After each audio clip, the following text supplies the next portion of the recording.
All right, 40 days through the Bible, day 16. This was the book of 2nd Chronicles. And in chapter 26, it tells the story of Uzziah. And it says, when Uzziah was 16 years old, he became king, and he reigned in Jerusalem 52 years.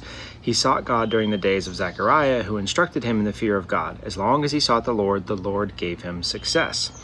And then later on it says, his fame spread far and wide, for he was greatly helped until he became powerful. But after Uzziah became powerful, his pride led to his downfall. He was unfaithful to the Lord his God and entered the temple of the Lord to burn incense on the altar of incense. And it stuck out to me this morning reading this, just this idea that this is such a common story where you're helped by the Lord and you're successful until you become powerful.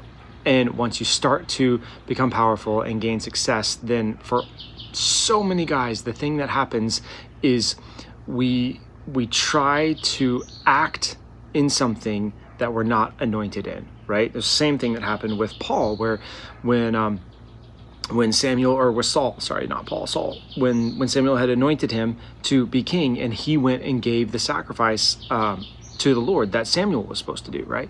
It was this place where he was trying to act in this position where he wasn't anointed to be in this role. He wasn't appointed to be in this role, but he was like, well, but I mean, God's obviously with me. Like, God's obviously on my side. Everything that I do, the Lord is blessing. So obviously I can do this thing too.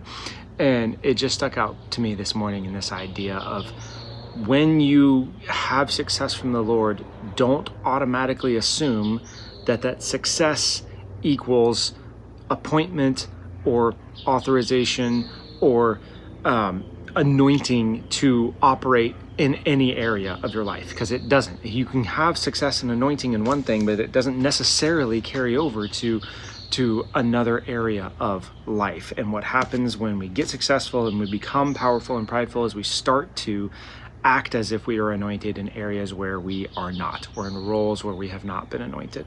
So yeah, I think that's all I had for that one, is just the reminder of when you become powerful, when you become successful, don't let pride and an inflated view of yourself make you try to operate in areas where God is not calling you to operate, because that is consistently what happens in stories that we read in the Bible and stories that we see in real life of just these guys who become successful and then they crash and burn. And almost always it's some form of that. It's trying to operate in an area in a way that they weren't anointed and they weren't called.